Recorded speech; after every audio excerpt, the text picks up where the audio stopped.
Voilà. Bonsoir tout le monde. Je vous souhaite la bienvenue à cette nouvelle séance qui s'intitule Demystifying DALF C1.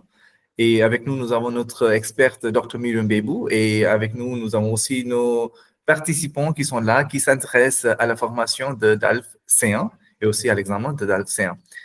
Bonsoir tout le monde. Merci Miriam d'être venue. Bonsoir à tous. Merci encore une fois de m'avoir invité pour discuter. Et on va discuter ensemble aujourd'hui de l'examen du C1 Oui. et de la formation qu'on propose ensemble avec Dr. Gevaldan et Lingua Mystica. Oui, super. Et si vous avez des questions, les participants, ne vous inquiétez pas parce que tout à la fin, on va ouvrir la séance pour cet échange et vous pouvez nous poser des questions. Alors, pour démarrer, je vais vous montrer l'examen, le format d'examen. Il y a 4 parties pour l'examen d'ALF C1. Ce que je vais faire, je vais arrêter de partager l'écran. Attendez, hop. Et je vais vous montrer. Voilà. Vous allez me dire si mon écran est visible pour vous ou pas. Attendez un petit moment. Voilà, je partage mon écran. Hop. Voilà. Alors, il y a 4 compétences qui vont être évaluées pendant cet examen. Nous avons compréhension de l'oral, et puis nous avons aussi compréhension des écrits, puis la production écrite, et tout à la fin, nous avons la production orale. Et donc, cet examen se base sur 4 compétences, et chaque compétence est notée sur 25. Voilà, vous voyez ça, et donc ça fait total de... Et il faut avoir minimum 50% en total et 5 sur 25 dans chaque partie. Voilà. Et ce que vous voyez sur l'écran, c'est que pour la partie compréhension de l'oral, vous allez écouter et puis il y aura des questions à choix multiples, des fois aussi des questions ouvertes auxquelles vous allez répondre. Aussi pour la partie compréhension des écrits, vous aurez des documents basés sur une longueur entre 1500 à 2000 mots et ça va durer 50 minutes où vous allez répondre aux questions. En ce qui concerne les 2 dernières parties, la production écrite et la production orale, c'est ça qu'on va, on va focaliser plus sur ça aujourd'hui parce que c'est la partie que vous allez produire de votre côté. Vous allez écrire et vous allez parler. Et donc, comme vient de nous poser Jyoti une question, quels sont les thèmes? Alors, pour vous montrer ça, avant d'y répondre, j'aimerais bien vous parler que la partie production écrite se divise en 2 sous-parties. Vous avez une synthèse et vous avez un essai argumenté que vous allez rédiger. Et vous avez une durée de 2h30 pour le faire. Et Myriam va nous en parler comment ça se fait, une synthèse et c'est quoi un essai argumentatif, un essai argumenté aussi. Alors, comment ça se fait et comment l'aborder. Et je vais vous parler de ce que c'est la production orale, ce qu'on dit un exposé. Comment ça se fait, quels sont les thèmes importants qu'on va couvrir pour cette partie-là. Voilà. Myriam, je te passe la parole pour en parler un petit peu, ce que c'est une synthèse et l'essai argumentatif, comment l'aborder, comment le faire. À toi. Oui, bien sûr. Merci. Alors, d'abord, je voulais savoir, est-ce que tout le monde comprend bien quand on parle en français ou si, je répète parce que il l'avait dit aussi, Dr. Gevaldan, au début, si vous avez besoin qu'on explique en anglais, on peut expliquer en anglais si vous avez des soucis de compréhension, puisque dans cette séance, on va essayer de vous expliquer en quoi consiste la formation qu'on souhaite mettre en place. Et on va vous parler, du coup, moi je vous parle aujourd'hui de la production écrite, notamment la synthèse et l'essai argumenté. Donc, comme vous l'a dit Dr. Gevaldan, ça va être sur 25 points. D'accord? Donc, cette partie est la plus longue partie de l'examen du C1 parce qu'elle va durer en tout 2h30. Donc, c'est une longue partie et il ne faut pas avoir peur parce que il y a des manières de s'entraîner, mais c'est sûr que c'est une partie qui est compliquée quand on n'a pas l'habitude. Mais en s'entraînant régulièrement et justement en faisant part de formations comme celle-ci ou d'autres manières de s'entraîner régulièrement, on peut démystifier voilà, cette épreuve et y arriver avec des techniques. Alors, l'examen du coup de ce DALF C1, c'est donc c'est sur 100 points, comme l'a dit le docteur Jevaldan, c'est sur 100 points et il faut avoir au minimum 50 sur 100 et au minimum aussi par épreuve, donc c'est 4 épreuves, au minimum 5 sur 25. Sinon, on est éliminé, enfin, on peut pas, il y a on est disqualifié pour l'examen. Donc, il faut avoir au minimum 5 sur 25 par épreuve. Et donc, là, on va parler donc de la synthèse. Est-ce que certains d'entre vous ont une question particulière par rapport à cette synthèse ou est-ce que vous voulez que je vous explique tout d'abord en quoi ça consiste? Est-ce qu'avant de commencer, j'ai des questions?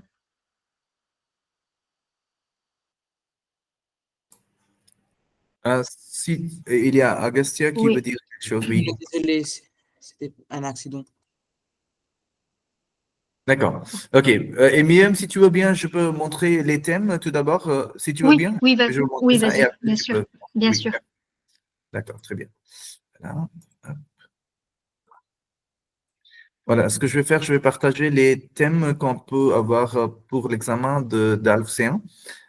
Je partage mon écran. Voilà, vous allez me dire si c'est visible, je crois que c'est visible. Hop. Alors, comme vous voyez, alors, il y a Oui. cet aspect-là. On va traiter les thèmes basés sur l'environnement et le développement durable. Et les sous-thèmes, on a les défis du changement climatique, les énergies renouvelables, la transition énergétique, la pollution et ses impacts sur la biodiversité, la gestion des ressources naturelles et la consommation responsable. Et donc, tout ce qui concerne l'environnement et le développement durable va être couvert dans cette partie-là. Aussi, nous avons la société et les questions éthiques, basées sur l'éducation, santé, emploi, la place des femmes dans la société contemporaine. Voilà. On a les éthiques dans les sciences et technologies, le clonage, on a l'intelligence artificielle, la question de l'euthanasie ou du droit à mourir dans la dignité. On peut aussi avoir ces thèmes-là. Éducation et culture. Voilà, les avantages, les inconvénients de l'éducation en ligne, importance de la culture dans la construction de l'identité, le rôle des musées et des bibliothèques à l'ère numérique, l'apprentissage des langues étrangères et son impact sur l'ouverture d'esprit. Après, nous avons aussi le monde du travail, économie, où on peut voir les thèmes comme les conséquences du télétravail sur les relations professionnelles, le chômage chez les jeunes et les reconversions professionnelles, l'économie collaborative qui inclut covoiturage, coworking, etc. On a aussi les thèmes comme les défis de l'automatisation et de l'intelligence artificielle dans le travail. Médias et la technologie, on a les effets des réseaux sociaux sur la communication humaine, la désinformation et le fake news, voilà. La protection de la vie privée à l'heure numérique, l'impact des technologies sur les relations interpersonnelles, santé et bien-être, la gestion des pandémies dans le monde moderne, les enjeux de la santé mentale dans la société actuelle, impact des modes de vie modernes sur la santé, l'alimentation, le sport, le stress, la médecine préventive contre la médecine curative. On a aussi l'immigration et mondialisation qui couvre l'impact de l'immigration sur les cultures et les sociétés, les avantages, les inconvénients de la mondialisation, les questions liées à l'intégration et à la diversité culturelle, la fluidité des cerveaux, voilà, brain drain et conséquences pour le pays d'origine, art et expression, la place de l'art dans les luttes sociales ou politiques. Bien sûr, on va entamer les thèmes basés sur les aspects sociaux et politiques d'art et d'expression. Voilà. On a aussi cette partie-là qu'on voit le rôle de la littérature ou du cinéma dans la formation des opinions. Comment ça nous aide à former ses propres opinions. La démocratisation de l'art grâce aux plateformes numériques, la censure dans l'art et la liberté d'expression surtout. Famille et les relations humaines, on va avoir l'évolution des modèles familiaux, familles traditionnelles, monoparentales, recomposées, l'impact des nouvelles technologies sur les relations familiales, la solitude dans les sociétés modernes, les différences intergénérationnelles et leur impact. Parce que je me souviens très bien, on avait commencé, même on avait eu pendant notre Sunday French Speaking Series avec Miriam, on avait entamé le thème la fracture générationnelle. Donc on en a parlé. Et donc ce sont les thèmes importants pour le niveau d'ALP-C1. Puis l'urbanisme et le transport, les avantages et les inconvénients des villes intelligentes, les défis des transports publics dans les grandes villes, la gentrification et ses impacts sur la communauté, et puis le rôle des espaces verts dans le bien-être des citadins. Et pour ça, quelques conseils, on va vous dire de vous tenir bien informé des actualités pour pouvoir citer des exemples récents. C'est ça qu'on va couvrir pendant notre formation et Myriam va vous parler en détail. Et il faut pratiquer des exposés, on va en parler. Je vais vous en parler comment ça se fait un exposé au niveau C1. Et bien sûr, on va vous aider à travers un vocabulaire riche et précis adapté selon chaque thème. Et tout à la fin, on va travailler vos capacités à interagir avec les jurys, surtout avec Myriam, où on va voir comment répondre aux questions et qui sont basées sur les thèmes. Voilà. J'ai survolé ces thèmes-là pour vous donner une petite idée de ce que vous pouvez avoir pour le niveau TALF C1, non seulement pour la partie production orale, mais aussi pour la partie production écrite. Parce que ça va être les mêmes thèmes plus ou moins pour la partie production écrite aussi. Vous allez avoir des thèmes et des textes basés sur ces thèmes-là. Oui, à toi, Myriam. Très bien. Donc, du coup, c'est bien qu'il vous ait présenté les 10 thèmes qui vont être abordés pour ce C1.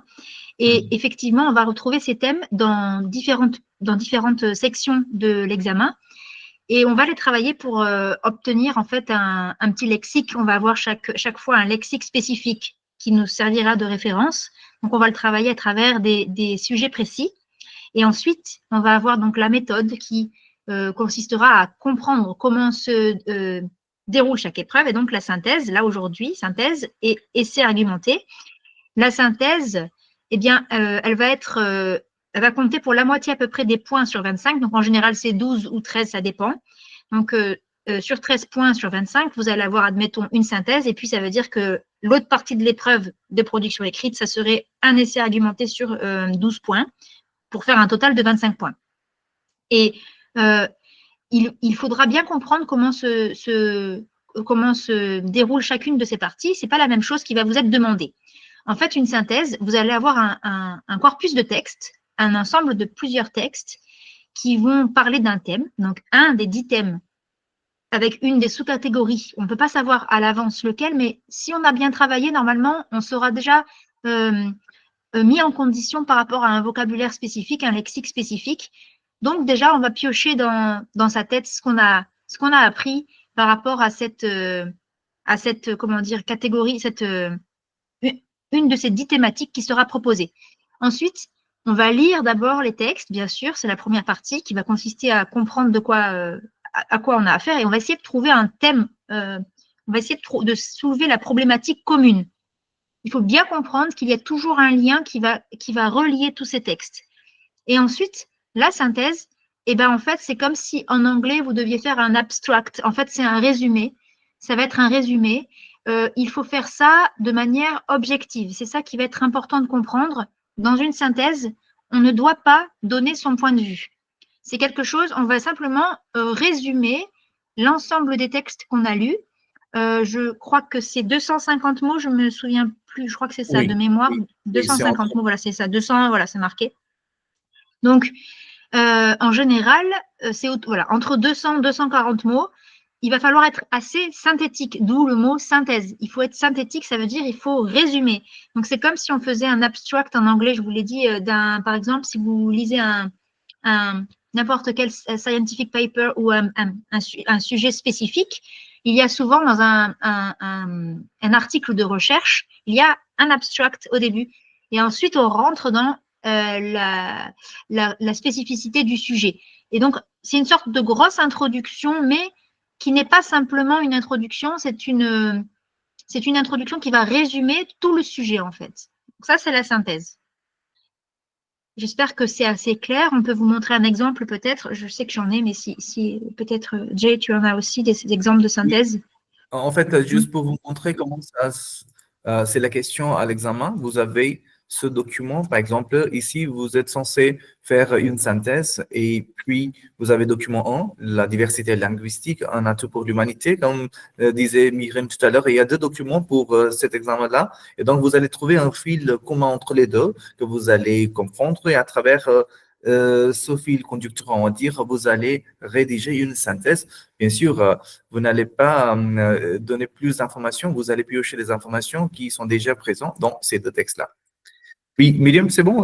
Il y a 2 textes. Oui, Oui, oui, c'est bien, oui. Là, par exemple, si on fait, donc tu peux montrer ces deux documents, il y a la diversité linguistique. Oui. Donc, le premier article s'appelle, enfin le document 1, ici s'appelle Diversité linguistique, un atout pour l'humanité. Et le deuxième, si on regarde, deuxième, c'est 6000 langues, un patrimoine en danger. Donc déjà, on sait, d'après ces deux documents, que ça va parler des langues en général. Donc le sujet va traiter des langues. Donc on peut déjà, de manière à synthétiser au maximum, on va essayer une fois qu'on aura bien lu les textes, on va d'abord faire ce qu'on appelle une lecture rapide pour ne pas rentrer dans le détail et pas se noyer d'informations. Il faut avoir une méthode pour lire et repérer donc les paragraphes, repérer donc tout le paratexte, que ce soit les sources, donc bien sûr le titre, mais aussi la structure de comment est structuré ce texte. Il y a différents arguments qui sont en général au début de chaque paragraphe. Donc déjà, en étudiant bien ce paratexte, on va avoir une idée de comment est structuré et on va essayer de trouver un titre en fait. On va essayer de trouver un titre qui pourrait nous aider à développer ce sujet commun aux documents qui nous sont proposés. Donc là, il y a plein d'exemples, il n'y a pas un type parfait, ça va dépendre de ce qu'on veut dire. Mais par exemple, là, on pourrait trouver un titre, on pourrait dire l'enjeu de préserver les langues dans leur multitude. Voilà. Par exemple, ça pourrait être un titre comme ça. On pourrait dire l'enjeu de préserver les langues dans leur multitude et puis après on développe. Pourquoi? Et on s'inspire des deux documents qui sont présents.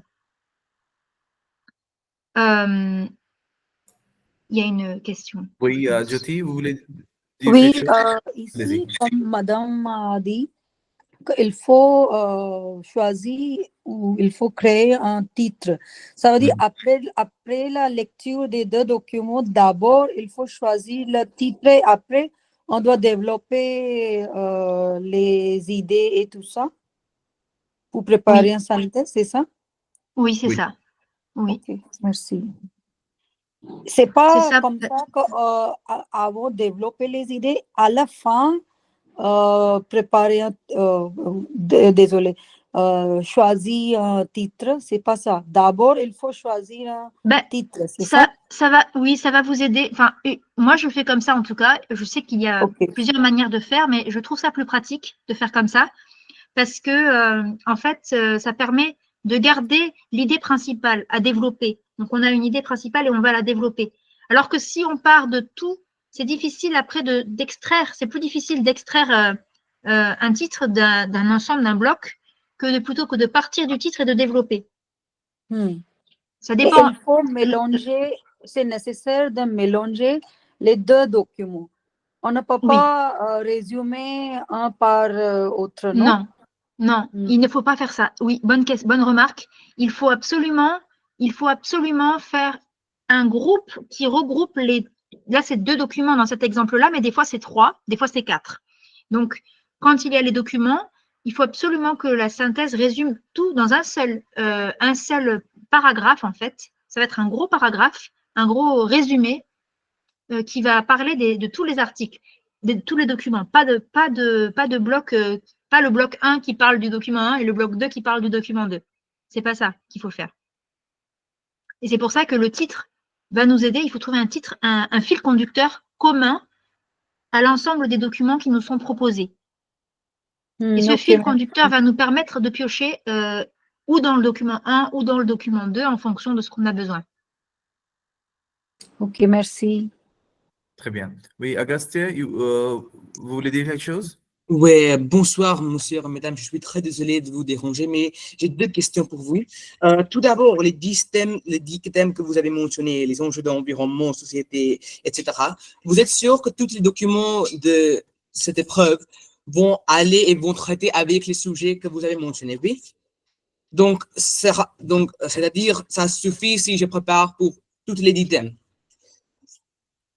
Bien sûr, quand vous allez travailler sur ces 10 thèmes-là, vous allez avoir beaucoup de connaissances et beaucoup de contenu que vous allez mettre partout. C'est-à-dire, quand on dit, on ne va pas les traiter d'une façon isolée. C'est-à-dire, quand vous travaillez sur l'éducation, même dans le document que je vous ai présenté, vous avez peut-être vu que l'éducation, ça se trouvait pour les 2 thèmes différents aussi. Et donc, tout est lié. Alors, c'est votre responsabilité à un niveau d'LC1 de voir comment est-ce que vous allez mettre en pratique et mettre au travail votre connaissance. Et donc, quand on dit on va travailler sur ces 10 thèmes-là pendant notre formation avec notre experte Dr. Myriam Bebou, on va les couvrir. Mais bien sûr, ça va être un travail bien, je dirais, réfléchi de les mettre comme une réponse, comme un exposé, comme une partie de production écrite ou bien une partie de production orale.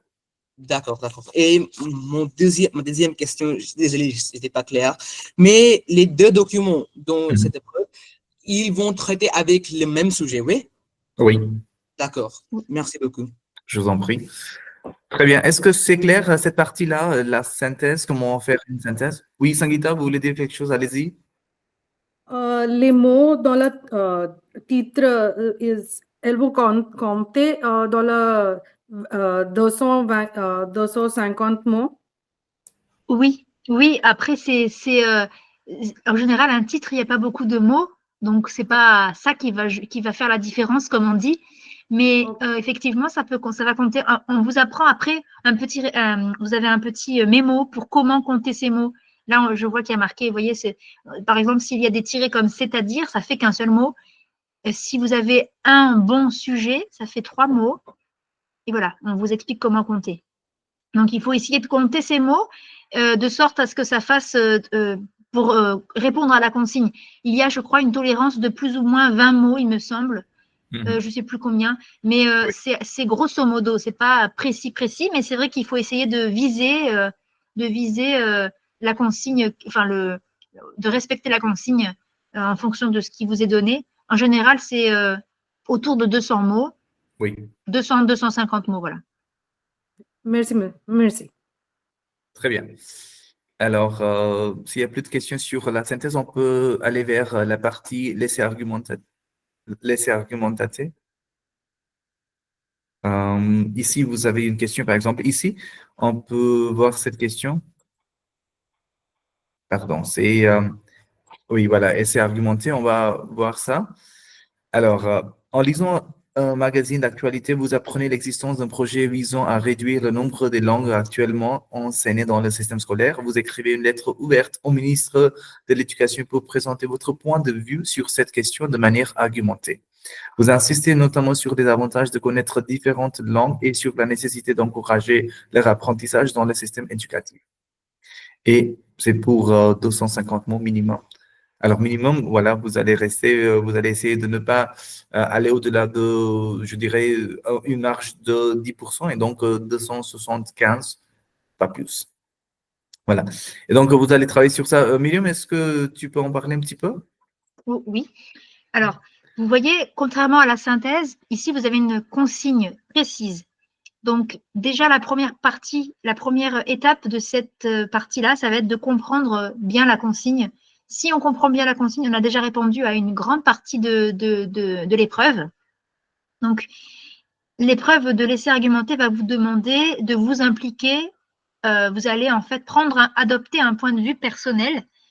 En fonction de ce qui vous est demandé, on peut jouer un rôle. Des fois, ce n'est pas forcément un rôle précis, ça peut être celui qu'on veut. Des fois, le rôle est libre, ou bien des fois, le rôle est imposé. Donc là, en gros, c'est imposé, puisqu'on vous dit que vous devez insister sur les avantages, c'est marqué à la fin, les avantages de connaître les différentes langues et la nécessité d'encourager leur apprentissage. Ça veut dire que vous êtes en fait quelqu'un qui encourage, qui se place du côté qui va défendre en fait l'enseignement des langues. Et d'ailleurs, ça fait sens puisque quand on fait une épreuve de langue étrangère, il vaut mieux qu'on défende l'apprentissage des langues, sinon ça serait un peu bizarre. Donc là, vous devez défendre ce point de vue et on doit l'écrire sous une forme imposée aussi, qui est donc dans ce cas-là la forme épistolaire. Donc, on va devoir apprendre à rédiger une lettre avec les codes de rédaction de la lettre. Et donc, cette lettre, en plus, là, on vous dit qu'elle doit être adressée, c'est marqué dans la consigne, elle est adressée au ministre de l'Éducation. Donc, on a déjà beaucoup de points de cet essai argumenté qui sont simplement dans la consigne si on la lit bien. Si on comprend bien la consigne, on a déjà une grande forme de la structure de cet essai qui apparaît. Ensuite, eh bien, voilà, la différence principale, ça va être la manière d'argumenter. Cette fois-ci, on n'est pas dans un paragraphe d'un bloc. On va devoir segmenter son argumentation avec en général la forme classique, c'est développement, je veux dire, en 3 points, comme un exposé. C'est exposé en 3 points, mais de forme écrite, c'est-à-dire introduction, développement et conclusion. En général, c'est une forme assez standard. Il y a aussi d'autres manières de faire, mais si on maîtrise déjà cette forme-là, c'est déjà très bien. Donc, en fait, c'est un petit peu la même chose, laisser argumenter, c'est un petit peu comme l'exposé qu'on aura à faire pour l'oral. Simplement, cette fois-ci, il est à l'écrit. Et on va devoir le faire dans une forme particulière, mais le but va être de faire donc cette intro, développement, conclusion dans la forme imposée. Et pour ça, après, on va apprendre aussi un lexique de mots, de connecteurs logiques et de mots qui vont aider à l'argumentation, d'adverbes, plein de mots on va avoir une base de référence qu'on pourra utiliser pour différents essais argumentés. Oui. Alors, aussi pour la partie laisser argumenter, on va travailler sur, bien sûr, les lettres formelles, mais aussi sur les articles qui font partie de cette partie laisser argumenter. Et comme disait Myriam, pour la partie synthèse, on ne peut pas mettre son point de vue, mais ici, bien sûr, pour laisser argumenter, vous allez mettre en œuvre tout ce qui fait partie de votre connaissance, votre point de vue, en utilisant les connecteurs logiques, aussi des formules d'argumentation. Comment vous allez le faire d'une façon concrète pour convaincre ou bien aller vers la bonne direction, ce qui est demandé par la question. Est-ce que c'est clair pour vous? Ah oui, Agastien, vous voulez dire quelque chose? Oui, monsieur, juste une petite question. Est-ce que c'est obligatoire pour les consignes de la deuxième épreuve de traiter avec le même sujet dans la synthèse ou est-ce qu'il peut différer? Par exemple, je vois dans cet exemple que vous parlez des langues et le document de synthèse, il aussi parle des langues. Donc, j'avais cette confusion. Oui, tout à fait. Oui, bien sûr, ça va être sur le même thème parce que vous avez bien travaillé sur la partie synthèse et vous avez des idées. Et après, vous allez les mettre selon votre point de vue et donc vous allez les élaborer, vous allez travailler là-dessus. Et donc, c'est toujours la même chose. C'est jamais le contraire. C'est-à-dire, d'un côté, on vous demande les langues et de l'autre côté, on vous pose une question sur, je sais pas, une maladie. Non, ça se fait pas comme ça. D'accord. Est-ce qu'on peut inclure des faits qu'on voit dans les documents de synthèse? Est-ce que ça sera bien? Oui. D'accord. Merci, docteur. Oui, ça peut se faire. Oui, c'est bien. Il faudra bien sûr reformuler pour pas, en fait, dans l'essai argumenté, il faut reformuler pour montrer qu'on a compris l'idée qui est abordée dans les documents, mais pas la citer telle qu'elle. Bien sûr, il faut l'adapter à son point de vue. D'accord, merci beaucoup. D'accord, très bien, merci. Oui, Ishita, allez-y, vous voulez dire quelque chose? Bonjour, bonsoir, monsieur et madame. Bonjour. Je voulais demander que c'est mentionné ici 250 mots minimum. Donc, si j'écris par exemple 300 ou 350 mots, est-ce que je serai pénalisée pour cela? C'est 300, 350, c'est beaucoup. Ça dépend. En fait, oui, je pense que c'est un peu, ça peut vous pénaliser, pas de beaucoup de points, mais c'est du travail en plus déjà que vous allez faire. Donc, ça va vous prendre plus de temps. Et en fait, vous risquez, oui, de perdre 1 ou 2 points parce que, comme disait Dr. Javadan tout à l'heure, c'est une marge de 10%, que ce soit en moins ou en plus qui est tolérée. Mais c'est vrai que si c'est trop long, après, les correcteurs qui passent beaucoup de temps, en général, ils n'aiment pas lire des choses très longues parce qu'ils ont beaucoup de copies à corriger et donc ils vont pouvoir enlever des points facilement s'ils voient que le texte est trop long. Ok, ça va, c'est compris, merci. Très bien, super. Alors, ce qu'on vient de voir, ce sont les deux parties pour la partie production écrite, la synthèse et l'essai argumenté. J'espère que c'est clair pour vous. Si vous avez des questions, n'hésitez pas à nous les poser. Ok, très bien. Voilà, et maintenant, ce qu'on va faire, on va travailler on va voir comment ça se fait, la partie production orale. Et comme vient de dire Myriam, c'est vrai que la version écrite, c'est l'essai argumenté et la version orale, c'est l'exposé. Donc, il n'y a pas une une grande différence, mais bien sûr, la façon dans laquelle vous allez le présenter, c'est différent. Mais en ce qui concerne le contenu, vous pouvez l'adapter selon ces deux systèmes différents, mais le contenu reste plus ou moins pareil. Ce que je vais faire, je vais partager mon écran pour vous montrer quels sont les différents... attendez, je partage mon écran, voilà. Quelles sont les différentes façons de préparer son exposé? Alors, je partage mon écran. Voilà, comment faire un exposé. Ici, j'aimerais bien vous parler de ces trois plans différents. Le premier plan, c'est le plan inventaire. Le deuxième, c'est un plan dialectique. Et le troisième, c'est le plan analytique. On ne va pas vraiment rentrer dans les détails de les noms-là, mais le processus est très simple. Alors, en ce qui concerne le plan inventaire, vous allez présenter un thème basé sur plusieurs aspects. Alors, il y aura, comme disait Myriam, il y aura toujours une introduction et une conclusion. Et bien sûr, le développement, ça c'est entre les deux parties, introduction et conclusion. Alors, vous allez travailler sur point 1, point 2, point 3. Par exemple, ça va être un phénomène qui se déroule dans le monde entier. Vous pouvez travailler sur ce phénomène. Attendez, voilà. Vous pouvez travailler sur ce phénomène sur différents aspects. Par exemple, vous pouvez en parler autrefois, comment ça se faisait, et dans le monde contemporain, comment ça se fait, et dans le futur, quelle sera sa position. Ou bien, vous avez un autre aspect, vous pouvez parler de, je dirais plutôt un thème, par exemple, on va voir l'aspect technologique qui se déroule dans le monde contemporain. Vous allez parler les changements ou les impacts.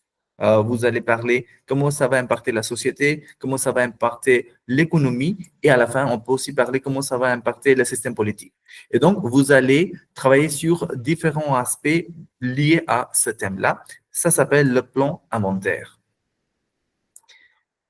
Est-ce que c'est clair? Je vais vous en parler pour les trois types de plans après, si vous avez des questions. Le deuxième plan qu'on peut avoir, c'est dialectique, où nous avons l'introduction, on a les avantages, les inconvénients, puis on va faire une petite synthèse et tout à la fin, il y aura une conclusion.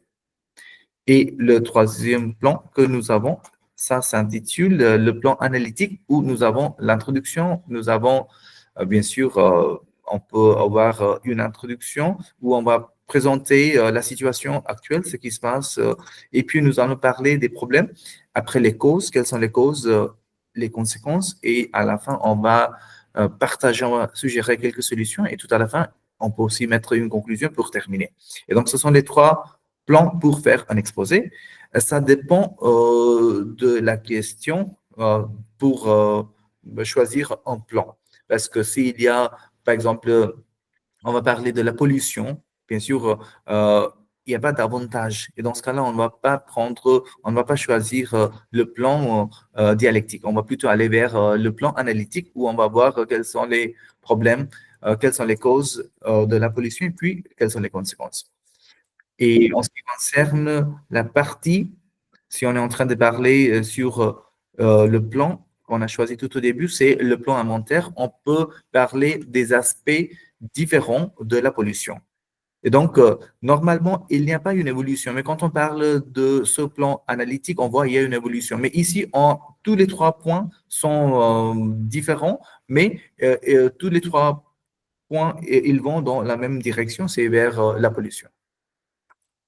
Alors, ce sont les trois types de plans que nous avons pour le niveau, ça peut aussi être pour le niveau d'ELF B2, mais pour le niveau d'ALF C1, c'est beaucoup plus développé et votre connaissance, c'est vraiment beaucoup plus concrète par rapport à tout ce que vous avez pour les niveaux précédents. Est-ce que c'est clair pour vous l'exposé, comment ça se fait au niveau C1? Et en ce qui concerne je vais juste ajouter un petit point pour la partie comment ça se fait. Vous aurez quelques documents que vous allez lire. Vous aurez 30 minutes, pardon, vous aurez une heure de préparation et vous aurez 30 minutes de présentation. C'est-à-dire, vous allez parler sur ce thème-là pendant quinzaine de minutes et après, il y aura un petit débat avec les examinateurs où vous allez essayer de défendre votre point de vue après avoir présenté votre exposé. Oui, Jyoti, vous voulez dire quelque chose?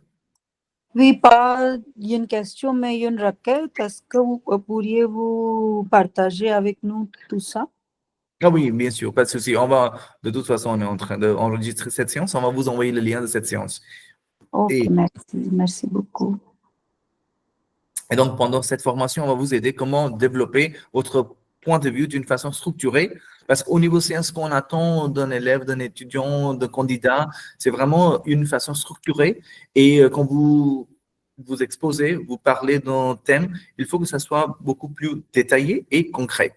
Ce qui n'est pas le cas au niveau B2. Voilà. Et donc, avec le contenu et tout ce que vous allez apprendre à travers cette formation, on va essayer d'alimenter, de vraiment enrichir votre connaissance. Comme ça, vous allez non seulement travailler sur la partie production écrite, mais aussi ça va vous aider à développer votre partie production orale, parce que les deux vont ensemble.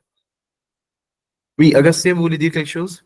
Oui, j'aimerais vous poser une question. Comment choisir le plan? Je n'étais pas clair. Est-ce que vous pourriez l'expliquer encore une fois? OK, alors ça dépend ça dépend de votre question. Par exemple, si nous avons un thème qui s'intitule la pollution et nous. Alors, on va parler bien sûr sur le thème la pollution et donc c'est à vous d'en choisir un, par exemple, le plan inventaire. Vous allez développer les aspects différents de la pollution. Si c'est votre choix, vous allez choisir le plan inventaire. Ici, par exemple, je ne sais pas, la pollution et son aspect économique. La pollution et son aspect social, qui sait, et la pollution et son aspect politique. Si, à travers votre connaissance, tout ce que vous avez pu apprendre pendant cette formation, vous avez pu développer ces idées-là, vous pouvez les mettre sur ces points différents. Sinon, un plan dialectique, ça ne sert à rien pour le thème qui s'intitule la pollution, parce qu'ici, on ne va pas parler de ce que c'est les avantages. Vous voyez? Et donc, si vous pouvez le défendre, c'est votre choix tout à la fin, mais normalement, on va éviter ce plan-là pour une question qui se base sur la pollution. Mais par contre, quand on va parler pour le plan analytique, bien sûr, ça fait du sens parce qu'ici, on va parler de la situation actuelle, ce qui se passe dans le monde entier, avec les problèmes qui sont causés par la pollution, quelles sont les causes de la pollution, les conséquences et tout à la fin, les solutions que vous allez proposer.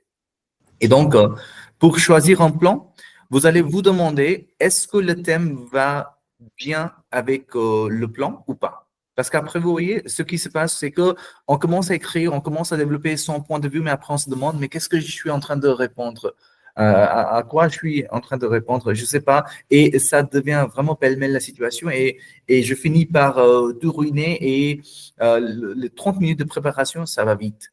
Et donc, il faut vraiment se dire, moi, je suis en train de parler de la pollution et donc, je vais bien définir l'introduction et puis le problème, les causes, les conséquences et les solutions de ce problème qui s'appelle la pollution. D'accord. Et d'accord. Donc, si on veut exprimer son avis à travers un thème, on peut choisir le plan dialectique, non? Comme vous voulez, Ah, tous ok. justifient votre contenu, votre connaissance, votre choix. C'est D'accord. votre choix personnel, mais à la fin, il faut justifier votre présentation. C'est-à-dire, on ne va pas être c'est dans une situation compliquée où on vient de dire quelque chose, mais après, quand il y aura un petit débat avec les examinateurs, ils vont bien sûr vous contredire, ils vont vous poser des questions. Et à ce moment-là, il faut arriver à bien justifier votre réflexion. D'accord. Merci beaucoup. Je vous en prie.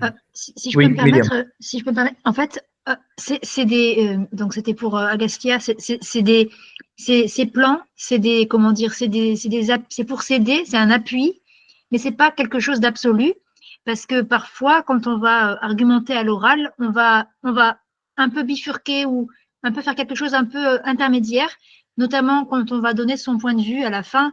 Ce n'est pas que dans l'exposé dialectique, dans le plan dialectique qu'on va donner son point de vue.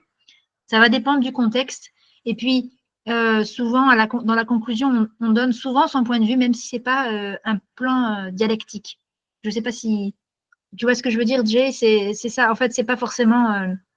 Ce sont des appuis, mais ce n'est pas quelque chose à appliquer de manière stricte. il suffit de, tout dépend de comment est amenée l'argumentation. Il y Oui. a plusieurs manières de faire, en fait. Oui, bien sûr. Et donc, c'est vrai ce que vient de dire Myriam, c'est-à-dire qu'il y a plusieurs manières de le faire. Mais après, à la fin, quand on va entamer le débat avec les jurys, avec les examinateurs, c'est bien d'en avoir déjà parlé, mais c'est pas grave si on vous pose, on vous pose une question, tout à la fin, vous pouvez même justifier en disant quelque chose de nouveau que vous n'avez pas encore traité dans votre exposé, que vous allez aborder à travers leurs questions. Ça peut se faire. Mais on essaie de tout toucher pendant notre exposé et c'est pour ça qu'on dit, comme je viens de dire dans mon exposé, vous voyez, une chose comme ça va renforcer votre compréhension et votre présence dans votre exposé. Mais c'est pas grave, vous pouvez même répondre aux questions de jury s'ils vous posent des choses que vous n'avez pas encore traitées dans votre exposé. D'accord, merci beaucoup. Est-ce que c'est clair pour vous tous? Ces deux parties-là, la partie production écrite et la partie production orale, parce que ce sont les deux parties qui vont être produites par vous. Et donc, vous pouvez en avoir beaucoup de notes, bien sûr. On espère que en suivant un format assez spécifique, vous allez comprendre comment défendre votre point de vue d'une façon écrite et d'une façon orale. C'est bon, c'est clair pour tout le monde si vous avez des questions. Et pour la partie compréhension de l'oral et la partie compréhension de l'écrit, bien sûr, on va écouter, on va essayer de répondre aux questions et on va lire, on va essayer de répondre aux questions avec notre experte. Elle va nous aider à bien travailler sur ces deux compétences aussi. Mais en total, on va travailler sur ces 4 compétences en suivant le format de l'examen qui se déroule au mois de mars 2025. Et il y aura aussi l'examen blanc pour vous aider à bien vous préparer pour l'examen d'ALF C1 et pour vous montrer notre formation qu'on vous offre, qu'on vous propose. Alors, ce sont des modalités que vous voyez en ce moment. Là, c'est une formation de 60 heures et on va commencer à partir du 20 janvier 2025 et ça va s'étaler sur une durée de, je dirais, de 3 mois, bien sûr, parce que ça va aller jusqu'au mois de mars. Et nous aurons les cours 3 fois par semaine, les lundis, les mardis et puis les jeudis, et donc à partir de 17 heures jusqu'à 19 heures selon l'heure indienne. Si vous avez des questions basées sur notre formation qu'on vous propose, n'hésitez pas à nous les poser. Oui, Agastée, vous voulez dire quelque chose? Mais est-ce que vous pourriez nous suggérer quelques ressources qu'on peut acheter en ligne pour bien préparer pour l'examen, par exemple des livres ou par exemple des manuels scolaires ou des documents audio sonores? Ok, je ne sais pas quoi répondre pour ça. Bien sûr, il y a des documents que vous pouvez trouver en ligne, mais pour l'instant, je n'ai pas de liste dans ma tête, mais on peut vous en fournir, il n'y a pas de souci. C'est-à-dire, vous parlez des les livres qui sont disponibles en ligne, c'est ça? D'accord. Non, c'est ça, c'est votre question de Oui, vous aider à procurer des livres qui sont disponibles en ligne? oui. D'accord, on va essayer de vous envoyer des liens. Vous nous écrivez. D'accord. Merci. D'accord, très bien. Et si vous avez des questions basées sur cette formation qu'on vous propose, allez-y.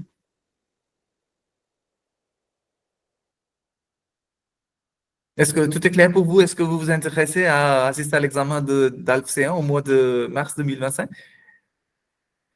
Vous allez montrer ça avec un thumbs up si vous vous y intéressez. Est-ce qu'il y a des gens qui s'y intéressent au mois de mars 2025? Agastée, vous êtes là, voilà. Oui, Sangeeta, vous aussi? Vous avez une question peut-être? Oui, monsieur, je vais passer l'examen en juin. Après cette cours de maintenant, vous aurez quelques d'autres cours aussi pour C1 Oui, après mars. on va essayer de vous proposer d'autres formations après cette formation. Mais pour l'instant, c'est celle-là qu'on vous propose. Mais bien sûr, après, avec Dr. Miriam, elle est en train de faire ces formations à partir, ça fait déjà 5 ans. Et donc, c'est notre, je crois, notre 7e ou 8e formation qu'on propose. Et donc, on a fait plusieurs cours de DALF C1. On avait commencé en 2020 et il y a beaucoup de candidats qui ont réussi à leur examen de DALF C1. Oui, Agastien. D'accord. J'ai deux petites questions pour vous. Maintenant, j'ai 16 ans et donc je suis pas sûr que je peux passer l'examen. Donc, j'essaierai de le passer, mais je voudrais vous demander, est-ce qu'il y aura des difficultés pour moi d'apprendre des niveaux ID car je viens de passer mon examen de DELF B2 Junior et les thèmes étaient basés sur la vie scolaire. Donc, j'aimerais vous demander s'il y a quelque chose de nouveau que je dois apprendre. Oui, je sais, il y a beaucoup de choses de nouveau que je dois apprendre, mais je voulais conformer. Je voulais conformer. OK. Quelque chose de différent, c'est ça votre question, Agastien? D'accord, d'accord. Euh, Oui, Myriam, si tu peux y non, répondre. je voulais aussi lui redemander, je pense qu'il a… D'accord. Agastia, on n'a pas bien compris la fin de votre question. Est-ce que vous pouvez reformuler? D'accord, non, je voulais dire, est-ce qu'il y a des nouveaux choses pour moi d'apprendre, par exemple, les nouveaux thèmes, les nouveaux types de documents, les nouveaux types de pistes sonores?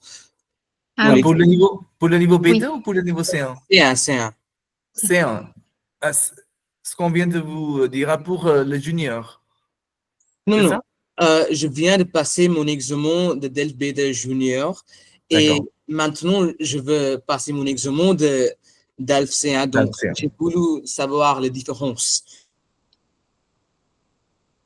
En fait, en ce qui concerne les thèmes, vous voyez, l'intelligence artificielle, ça concerne tout le monde. On va parler de l'éducation, on va parler de décrochage scolaire. Et donc, ce sont les thèmes qui concernent tout le monde. Et donc, on va en parler, on va les traiter pendant notre séance de formation de niveau C1. D'accord. Et la deuxième question, quels sont les frais de scolarité? Ah, pour la formation d'ALF C1, c'est 28 000 roupies. C'est 28 000 roupies, 28 000 roupies.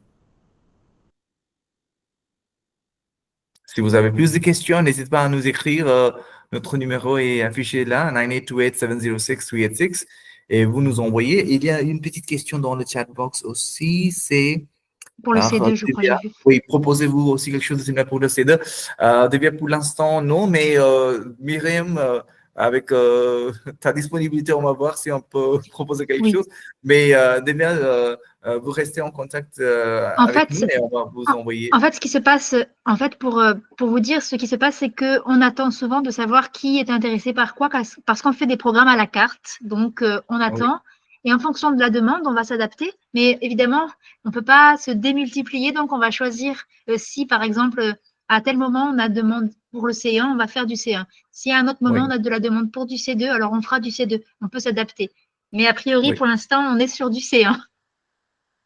Voilà. Et donc, si dans les jours à venir, s'il y aura cette possibilité d'ALF C2, on va bien sûr vous mettre au courant.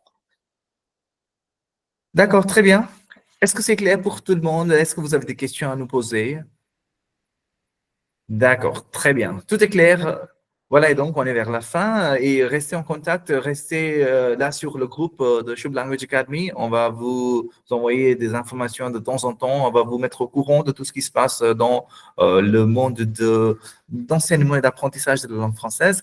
Et si ça vous intéresse, la formation de DALF C1, n'hésitez pas à nous écrire à ce numéro-là qu'on vient de vous…